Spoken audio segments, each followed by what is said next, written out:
What's up? It's Taj, aka They Kill Biggie, and we're here on Subjective.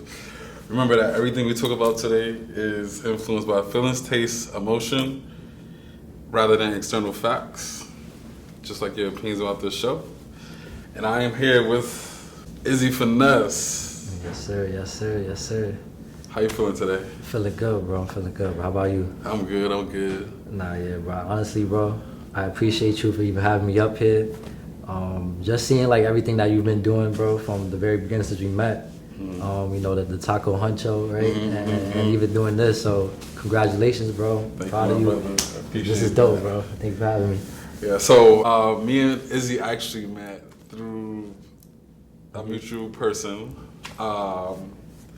and that was a minute ago, bro. Yeah, it was 2019, bro. Yeah, 2019. Right before COVID, actually. 7 years ago, bro. That's crazy. Right? Yeah. You see how time flies. Yeah. And the crazy thing is, like, at first I kind of was like, oh, I don't know about Izzy. Like, I don't know. And then I think we met again. Yeah. And we just hit it off. We started talking, we started vibing, and then we both like had a mutual understanding about a situation, and right. That's how we got cool, and we just always connected through like Instagram and kept up with each other.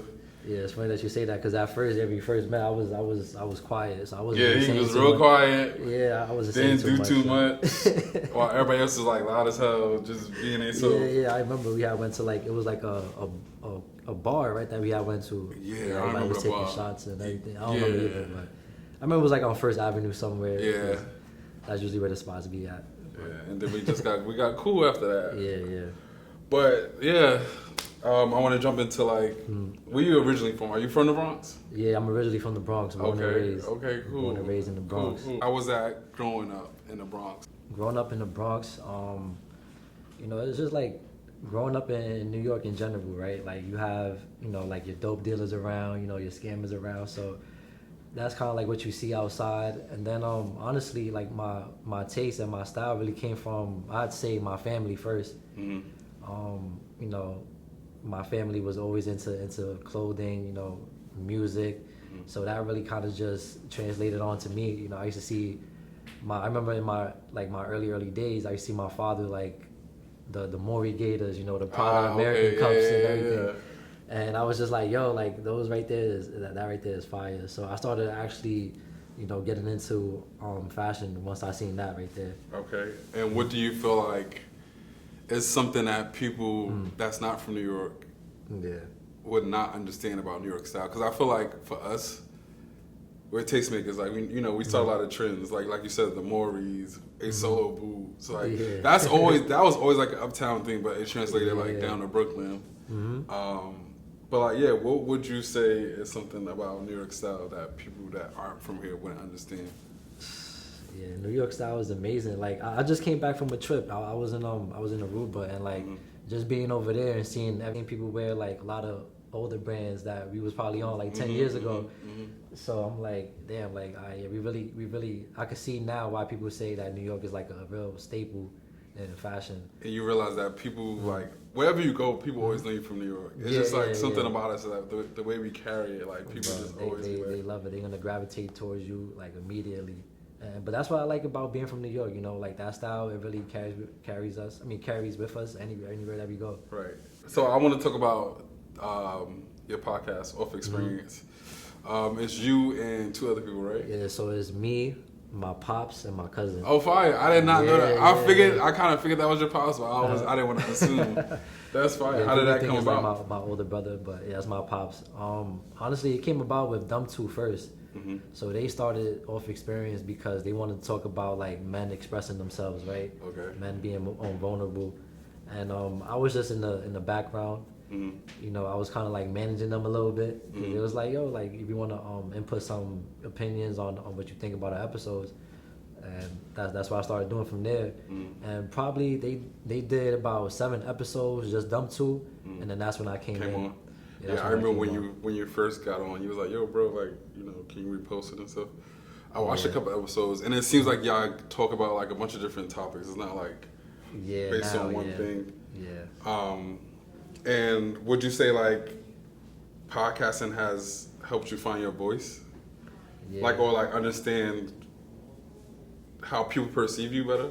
Does that make sense? Yeah, for sure. It did. And I actually talked about that before. I spoke about that before too. Mm-hmm. It was because when we first started, you know, I was there. I was still quiet on Right. the podcast. I wasn't really saying much. Uh-huh. Probably say a couple words here and there. So my pops and my cousin was really, you know, carrying the episodes. Mm-hmm. It wasn't probably like until I got to, I'll probably say episode 30, I started feeling like more comfortable. Oh, for real? Damn. Yeah, actually speaking more. Yeah, it was tough, bro, because that was me jumping into a new venture, which included like me to talk. So I was like, you know what, I'm gonna just try something new, and now here we are now, you know, Right. podcasting.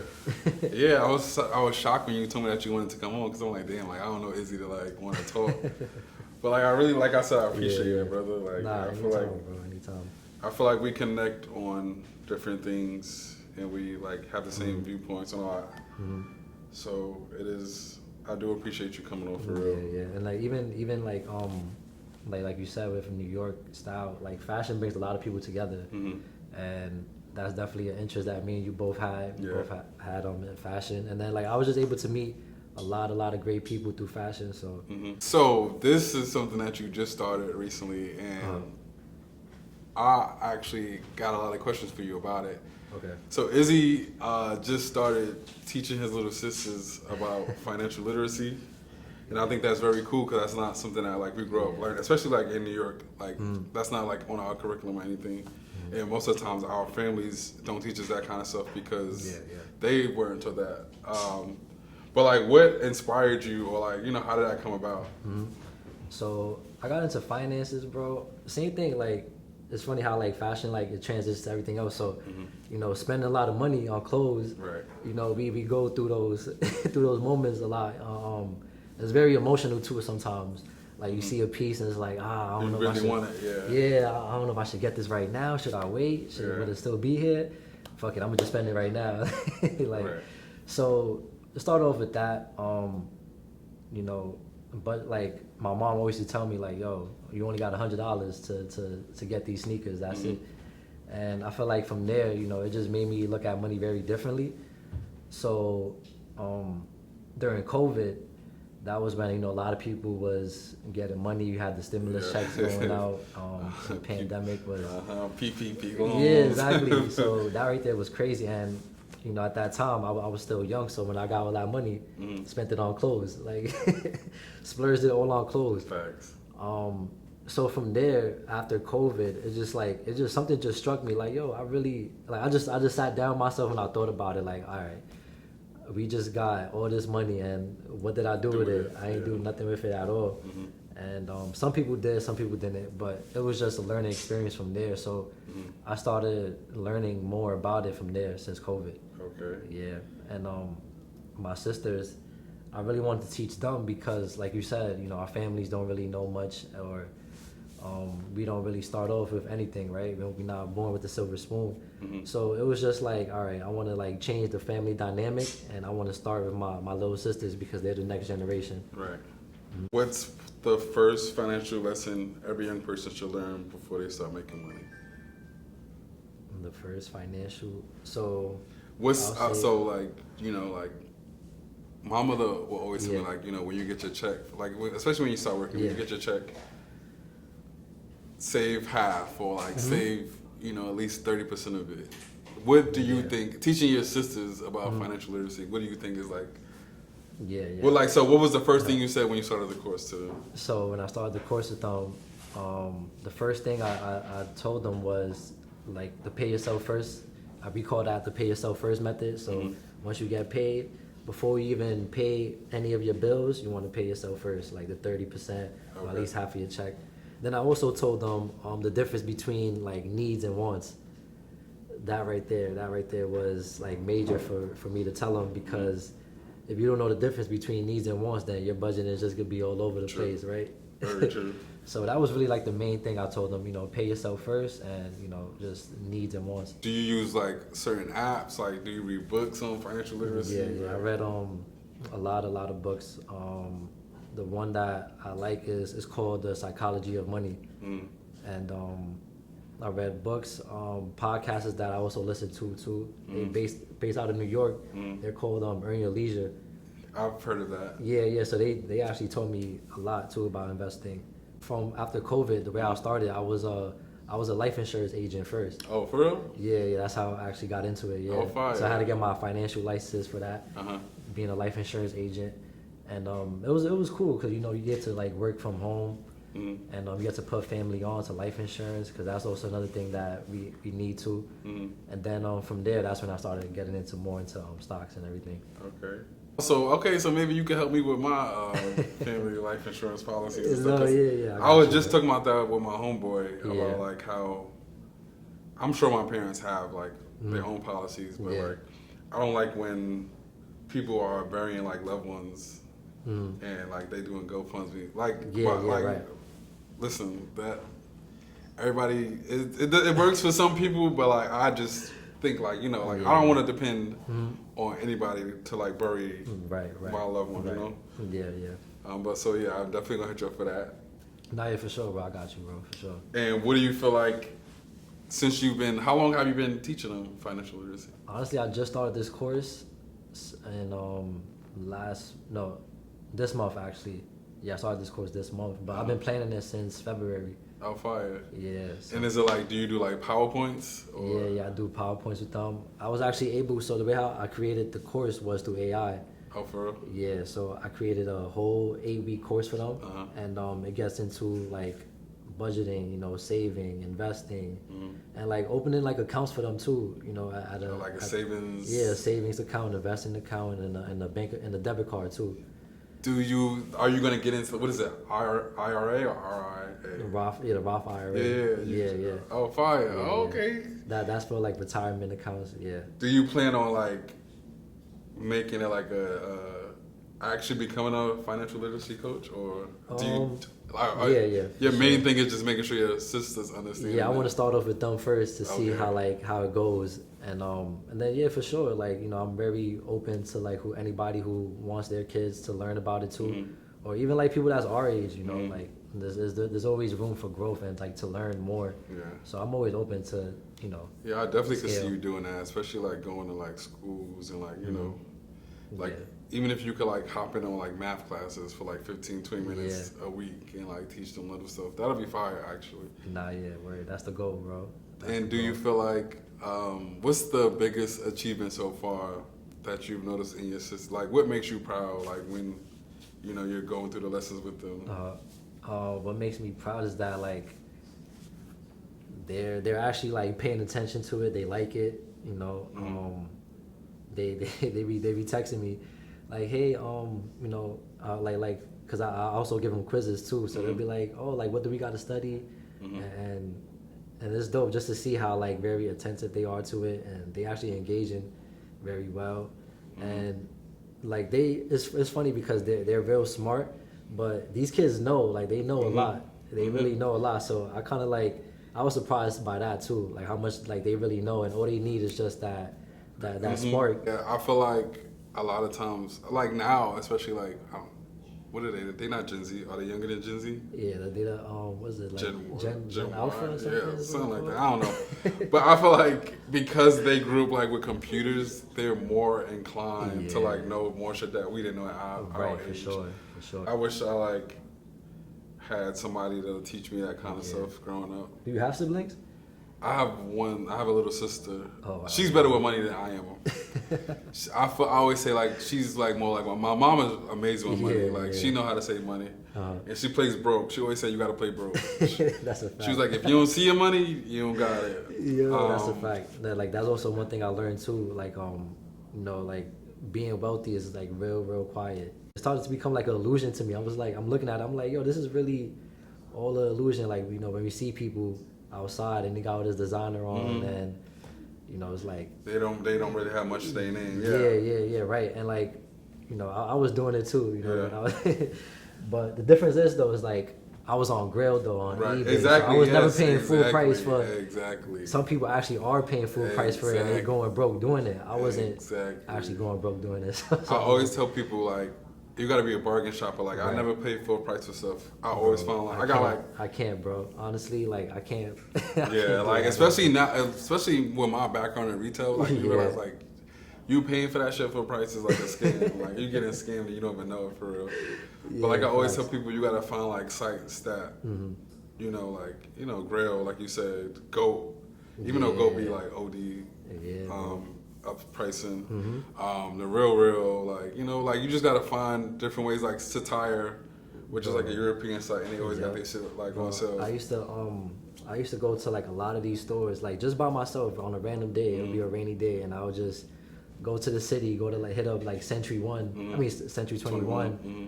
Tokyo 7. That shit had everything in there. People don't know about Tokyo 7. Yo. People don't.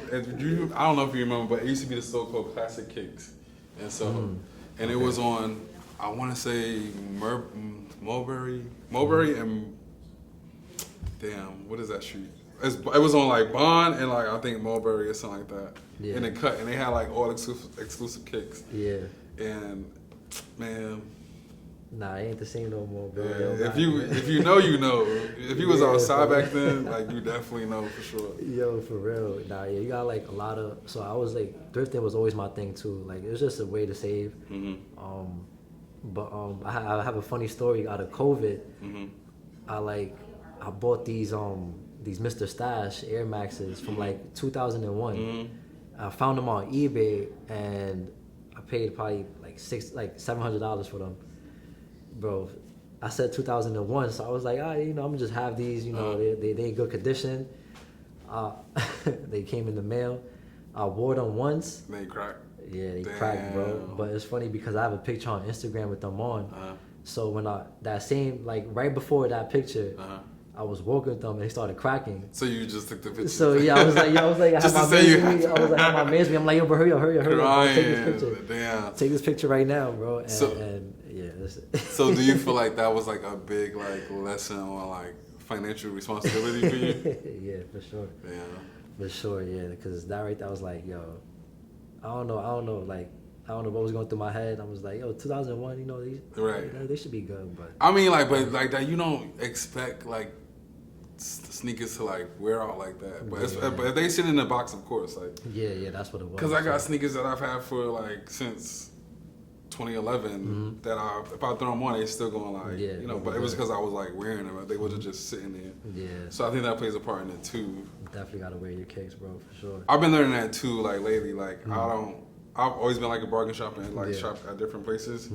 But like lately, I just been like simplifying my style. Like like you don't always have to have on like a bunch of labels, which I've never been like a brand person, like a logo person. Like if whatever I have on you, if you know, you know. Yeah, if you know, you know. Now, I'm not gonna lie, bro. You probably like the flyest nigga I know, bro. Like I appreciate that. You definitely one of them ones, bro. Like yeah, bro.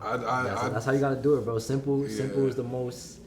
You could effective, effective thing, bro. So, but yeah, like I feel like now I'm more about like having like pieces that I can like swap out with different things, right. And like I used to be the kind of person who like, I always need every time I post on Instagram, I need a new fit. I need a new fit, and one day I just woke up and I was like, I'm doing this. I'm buying all this shit to like post on Instagram and then never wearing it again. Yeah. So I had to like slow down, even though like I'm still learning how to like manage my money better. But like one thing I also learned, like you gotta invest in yourself. Like this, like is an investment. It'd be killing my pockets, but like I know at the end of the day, like it's something that I've been talking about doing for years, and I know like if I stick with it, it's gonna pay off. So yeah, for sure, bro. Consistency is key, bro. And I'm glad you're doing this. And bro. Like even like with investing too, bro. Like a lot of people that's like into designers, you could also invest into like LVMH, which is like the biggest fashion house in the world. I mean, in the world. They got Givenchy under them, a lot of cologne, perfume brands too. So you could invest in them too and be a part owner of LVMH. Oh, for real? Yeah, you could. So Like you gotta do it through Google, like you gotta do like a Google search, or it's like an app you could. Because I know you had asked me that question and I forgot to answer. My bad. I was about to double back on it too. So the accounts that I use is called a brokerage account. Okay. And they have plenty out there like Robinhood, Fidelity. Yeah, somebody told me, this lady that invests, she was like, to start out, you should do Robinhood. Yeah, because that's more like beginner friendly. So yeah, you could download those apps, and that's how you have access to buy all these stocks, these companies. So that's basically what you're doing with like investing. What you're doing is buying Apple, right? Like that's one thing about America is that like we're very consumer like based, right? We do have a lot of consumer spending going on. So you can invest into like Apple. You know, this episode is being uploaded on YouTube, so invest into Google. If you're into clothing, you can invest into LVMH. So yeah, that's how it works. True. Do you have any stocks in Tesla? Because I was saying like I think Tesla. I own Tesla. Yeah. Do it be moving for you, or you just feel like? Yeah. So it's like I don't own it like that. I own like it's like so it's called a basket of stocks, right? Okay. And it's called like exchange traded fund, an ETF. So you're basically investing into like the top 500 companies in America. Okay. So Tesla is one of them. So that's the way how I own it. So you could put like a lump sum of money into it, and it like distributes it like differently. Yeah, and like they all have like their different percentages how they get distributed. I mean allocated towards. Oh, fire. Yeah. Okay, I'm gonna have to look into that. Nah, yeah, bro. It's investing is so easy, bro. Once you like start to learn it and like really understand it, like you can start doing it tomorrow, bro. It's like, oh, okay. Right. Do you feel like since you gotten better with money management, do you feel like you've been having more experiences rather than like material things? Like, because I know you just came off for vacation. Yeah, do you feel like you've been taking more vacations? Yeah, for sure. Do you feel like that's more fulfilling than having like material things? Yeah. I mean, I still like my material things. You know, like right now, I'm very into like watches now. So it's watches. Definitely traveling too. So like that's what's fly to me now. Like before, it was closed. So what, you got a Rollie now? And nah, I'm not there yet. I'm not there yet. Nah. I'm still at entry level. You know, my Seikos. You know, my Citizens. Okay. G-Shocks. You know, there's a lot of great watches out there. Rolex is definitely facts. That's the goal.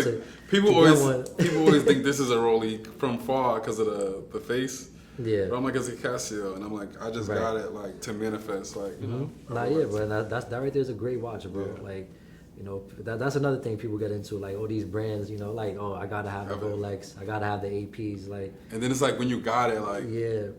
You just got it. Right. Exactly. You just got it. Yeah, it gets you attention, but like people don't really care, like you know, like they're not paying that much mind to you to think. No, yeah, for real. But that's honestly like that's what's fly to me now. You know, like watches. You know, traveling. You know, like art too. Started to get into art as of recently. Do you own any art? Yeah, I do. Yeah. Oh, fire. Yeah, I own a couple of art pieces. So do you go to art galleries, or do you have like homeboys and stuff that you like? Yeah. So one of my close friends, like he has like he knows like a lot of artists, so they would be doing like a pop up, and I would just go, and they would give me their pieces. But like these pieces, they be selling it for like $700. It's very, very expensive. So I'm like, damn. So I was able to come up across a picture, a frame, and I run it on a raffle. Okay. So I was able to get it. And I'm like, I'm gonna keep this because I know it's gonna be valuable in the future. Yeah. And sometimes I go to like like the cause pop-ups. That's one thing like I always say, like, damn, like when I start making like real money, like I'm gonna start investing in art, because I like going to art galleries. I'm always at an art gallery, right. But like I never thought about like actually purchasing the art, because most of the time like the shit that be in the art galleries still be up for sale, and it's like I like certain artists so much that like why don't I just start investing in them? But that's fire. I didn't know that you do that. Yeah. Art has like a real market for that too. Like there's a lot of money in art. So yeah. So you should start making TikToks too for like giving financial advice. Yeah. That'll be fire. I started it, but I slowed down. Because I was still new to TikTok. Like I'm more of like Instagram, because that's where like most of our audience is at. But TikTok, I definitely gotta be more consistent on TikTok for sure. I'm learning that like you just gotta use all avenues. I was watching something the other day, and they was like, Oh, I was watching Streaming University, and I think it was like Agent 00, or whatever his name is. Not like that, but like Agent. There's too many of them. Bro. Yeah, but he was saying basically like to like learn how to use all platforms because you don't know like what's gonna take off where. Yeah, right. You know, he was like, you gotta learn how to like grab people's attentions from like the jump. Like whenever people, I forgot what he called it, but like it's a certain thing that you do, or like certain perspective that people pay attention. He was like, you gotta pay attention to your audience. Yeah. So like, do you logged into the podcasts? Yeah. So our podcast Off Experience is on every platform. So it's on TikTok, on LinkedIn. We was on X, and then now we're on Instagram too. Okay. So yeah, that's on every platform, and YouTube as well. That's the most important one. Do you use Facebook? Facebook, yeah. Somebody told me like, do you get like a big chunk of your audience from Facebook too? Because there's so many like you do older people on there. And Instagram and Facebook is like linked together through Meta, so it's like that's how. Yeah, so their audience is like so they correlate with each other. To jump back into financial literacy, so what's something that you hope that your sisters stick with 5 years from now? Like, what's something that, out of everything that you're teaching them, what's something that you feel like, okay, if you had to say like, okay, like if they don't listen to nothing else I say, what's something that you feel like they should like, keep with them and carry through life? Definitely investing. Investing? Yeah, I feel like they should keep that right there, because honestly, like that's like the way to our freedom, to be honest. And like the earlier they start, like the more free they'll be early in life. So yeah, definitely just taking that, because it wasn't passed on to us. So I just want them to take that and then just run with it, just take it all the way to the finish line, and then that could be passed on for generations. So was you outside before Supreme became popular, or nah. So I started really going to Soho around like 2016. Or I was just in the Bronx shopping around. And, so what's that? Is it the Concourse? The Concourse, yeah. That's where you used to go shopping? Yeah, the Concourse.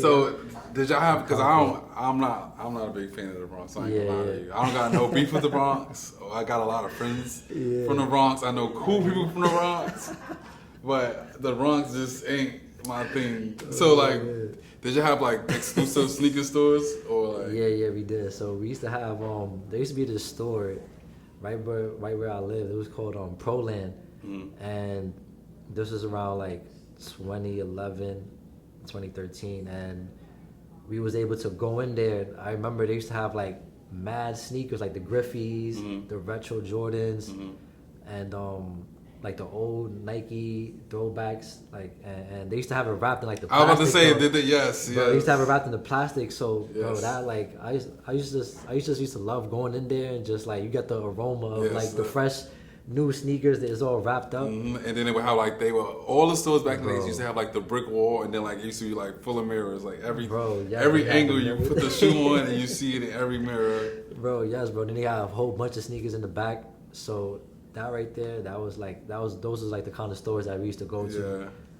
I feel like the only store like that's really keeping that alive right now is Flight Club. Flight Club has that same appeal. Yeah, it's a little more modern, but like you have like your District Ones too. And before that was Round 2. Yeah, Round 2 was definitely like, they definitely pushed the culture into like reselling. Yeah, bro. And like they meshed like reselling with like thrifting. Yeah, it was a cool concept. I just feel like they expanded too fast. Yeah, Flight Club for me, bro, was mad expensive, bro. Yeah, OD. I remember you could go in there and get stuff for retail at some point, but yeah. When I used to be in middle school, bro, in like computer class, just me and my boy used to be on Flight Club, just looking at all the sneakers we used to want. And I was like, damn, bro, like these sneakers are expensive, bro. So yeah, that was just like, I used to be on that Flight Club every time. Hey, Izzy, well, we're coming to the end of the episode. Okay. But I usually give people the floor to ask me anything that they might want to ask me. Okay, I don't know if somebody asked you this before, but how do you get the name They Kill Biggie? Like, what was the? So, because I know the lady behind it, but I want to know like. So yeah, that's where I got it from. I have this thing where like I like things to be catchy. Like I've always been like that. Like anything that like I attach my name to, I like it to like get people like interested in whatever it is. So I remember when Nanobia is her name, when the video first like started going viral or whatever. I thought it was hilarious, especially like being from Brooklyn. Like I figured that. You always got an aunt. And I wouldn't even say just Brooklyn, like in New York, everybody got an aunt like that, or got a family play aunt like that. Like, so it was at a time where like I kept deleting my Instagrams. Like I think before that my name was like Taj NYC, and before that it was like 100 Grand Man or something like that. Yeah. But I didn't have an Instagram for like maybe like 6 months or whatever, and I was like, yo, I want something catchy. Like, this is gonna be my last time making an Instagram, and I want something that's gonna catch people's attention. And I try to always like keep any name that I do like at least 2-3 words, so like it's it's easy to find. Yeah, okay, I see what you mean. And I was watching the video, and she was like, "They killed Biggie," and I was like, "Right, they killed Biggie, and they definitely killed Biggie." So I was like, "Why not?" And I wanted to change it actually a couple times. Everybody kept saying like, "Nah, like leave it." Like, nah, you might as well. That's legendary. Yeah, it's just so perfect. Like, it's no underscores or periods. Like, it's just straight. Yes. I said they killed Biggie. And I be tight because like every time I try to like get on the name on another platform now, it's already taken. So it's either somebody I know is doing it just to like make me like reach out to them, so I gotta pay. Or like people just like caught on like how catchy it was. Nah, it is catchy for sure. I always wondered. I was like, yeah, because every time I tell somebody, they be cracking up like, yo, how did you come up with that? And I'm like, I got it from the video. And it's like I'm from Brooklyn, so it just made sense. Nah, that's fire, bro. That's fire. I fuck with it. But yeah. Yeah, bro, the taco huncho too, bro. So you was like, here we go. I gotta know about that. Cause I'm mad, bro. Cause I never pulled up to. I was always busy every time you invited me out, bro. It wasn't like I didn't want to go, but I was always showing love though, reposting your shit. So you definitely was. I remember that. Damn, bro. But those tacos look good though, bro. So how are you actually like into cooking and culinary? So, growing up, my father like would just always be like, yo, like you need to learn how to cook. You want to depend on nobody else to eat. So like. At first, I didn't like it, and then once I started like going out to different restaurants and trying different things, I realized like, oh, I actually like. I've always liked food. My father always like, you so greedy. You've been always like food since you were younger. So like once I started enjoying cooking, it just became like easy because it was like, okay, like you just make stuff that you like. You know what you like, so just make stuff like that. So, I would just like always randomly make tacos for my mother because she loved my tacos, and like I would just try different tacos. And she was like, yo, we should turn this into like a business or whatever. So I was like, whatever. And at the time when I was working at Bape, it was like, okay, like since I'm here, I gotta like use this opportunity to like for something big or whatever. So I just was like, all right, like let me do an event. Okay. And I was like, oh, I could do like tacos. And I was like, because everybody loves tacos. Like, yeah, hell yeah. Today is Taco Tuesday. Yeah, so like, you gotta have tacos exactly. And then I was just thinking about the name, and our first name was like Taco Hooray or something like that. I'm like, that's mad corny, like. So I think like at the time like Migos was big or something like that, and Quavo. I don't know how I got to that, but like I remember Quavo Instagram name was something like that. It was like Quavo Honcho or something like that, and I was like, oh, that's catchy, and I was like Taco Honcho. Yeah. So that's how the name came up, and then I was like, I could do different themes. Like each event can be like a different thing. Like I think the first one I just introduced it, and then the next one I did like a bodega theme. Then I did like a taste testing one where like different like samples of different stuff that like I would try with my mom and my sister at home. And it was going good, and then COVID happened. So when COVID happened, it kind of just slowed down. And by the time everything started picking up, like it just became a thing for people to throw like pop-up events and stuff. So I kind of like just was like, I don't know if I want to do it. And then I was doing everything by myself for the most part until like the event, and my family would help me. So I kind of just like got over it. Yeah. But literally everybody always asks me about it. So I've been thinking about like bringing it back in a different way, which I might do. You definitely should, bro. Which I might do. Yeah, we'll see. That shit's just so expensive, bro. Like. Yeah, I could imagine. because you gotta like get the food and like the liquor. If the venue, I wasn't doing that at venues that provided liquor, so I was just like always come out of pocket.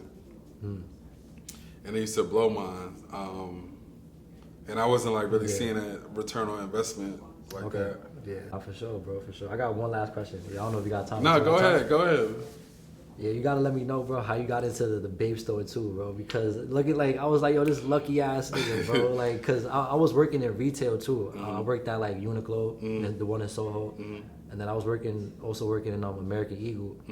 I was like, but that was like I was like, yo, bro, if I was able to get a job like that in Babe or like BBC, whatever, bro, I would love it. So how did that happen?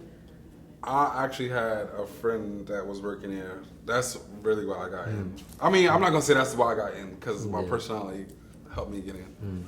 But I was actually working down the street at AG Denim at the time, and they was like playing with me, like story of my life in retail. Like they was playing with me, and they didn't want to give me a promotion. And literally around that same time, my homeboy had hit me and was like, "Yo, like, you got your resume?" Yeah. I was like, "Yeah." He was like, "Okay, well, send it to me right now because they're hiring or whatever." So I sent it to him, and maybe like a day or two later, I went for the interview. I met with Matt. Shout out to Matt. OG. Damn, he used to be in a band. Teriyaki Boys. He was in tights. Oh, okay. Fine. At the time, Matt was at the actual Babe store, and I met with him. And I met with Sin, the general manager he was the assistant manager at the time. And I don't know, I was being myself. Matt ended up liking me, Sin liked me. And yeah, that's how I got in, actually. That's fire, bro. And I didn't even think I was gonna last that long. I was there for 4 years. I thought I was gonna be there for like maybe like a year. But yeah, that's how I got in. And was y'all getting clothes for free or like you had to like get like a discount to it? We would get uniform, like it would be like you would get a new item like every like 3 to 6 months or something. I don't remember. But like you would get like it was like a rotation that you would get uniform in, and then we did have a discount. And like y'all just keep the uniform? Yeah. Yeah, I sold all my shit though. I don't really have nothing now. Cause I just felt like when I was wearing it, like I would get treated a certain way. Like people, when you wear Babe, like people look at you a certain way. So in a good way or like a negative way? Negative. It was like a negative kind of at the time because you remember like all the scammers was wearing. When I started working there, like it was like bigger with scammers. So every time you got on Babe, and then we would have on like full Babe, like hat, coat, sweater, sweatpants, literally everything. Yeah. So like it would always be like a negative connotation. So I sold most of it. I probably got like a hoodie and like I got my Babesters that I had from working there, but like everything else I kind of like, and I got a couple sweats. Okay. But like, yeah, the discount wasn't nothing for real. So like anything I was really getting was like through uniform or allowance or like I would have like clients that would come in and they would be like, yo, like, you know, like I'll buy you this, you know, like to get what they wanted. So. But yeah, it wasn't really not much to it. I definitely wasn't like going in the store giving them my resume, like, because Babe wasn't that kind of store. You couldn't just go in there. Yeah, exactly. That's what I was like. Yeah, I feel like now it's a little different. Like they're a little more, they changed a lot about it. But like back then, like hell no, like you had to know somebody to get in. Nah, yeah, you really did have to know somebody. Yeah. And that's how I got in. And shout outs to him for like even putting me on because he didn't have to do that. And those lines too, bro, be so damn long. Bro. I'm like, oh, I'm not waiting on no line, bro, just to go inside. But like, I don't. Did you ever come to the store when I was there? Yeah, I went like I popped up like once. And you didn't wait on line, did you? Nah, I ain't wait because it was just a calm day that day, so I was like, I'm gonna just stop by. I always like, you know, if you came by, I always make sure like I looked out for anybody because I know how it feels, especially when you don't know nobody in there. So like when I got there, I made sure like, I always looked out for everybody. Yeah. No, that's dope, bro. That was dope. But yeah, my brother, it was a pleasure having you on. Yeah, bro, for sure, bro. I ain't see you in forever, but we gotta start hanging out more. Nah, for sure, bro. Follow Izzy. Yeah, y'all can follow me at Izzy.Finesse on Instagram. That's probably like the only platform I really have, just Instagram. Y'all can also the podcast too, Off Experience Pod. No, right now it's just Off Experience. Right. It's at Instagram, Off Experience Podcast on YouTube. You can also catch us on LinkedIn, X, and TikTok. Every platform, Off Experience. Right, it's Off OFFX, right? Yeah, yeah, good catch, bro. Right, yeah. So follow Izzy. Yeah, so we're gonna wrap it up. Yes, sir. Don't forget to like, comment, subscribe. Follow us on Instagram, TikTok. I just started a Twitch. Yeah. So I'm about to start streaming. Oh, yeah, shit. so follow me on that. Taj NYC. It's my name pronounced, so it's TAHZH NYC on Twitch, TikTok, Instagram. Yeah, and that's a rap on Izzy. Doing good things, man. Big things.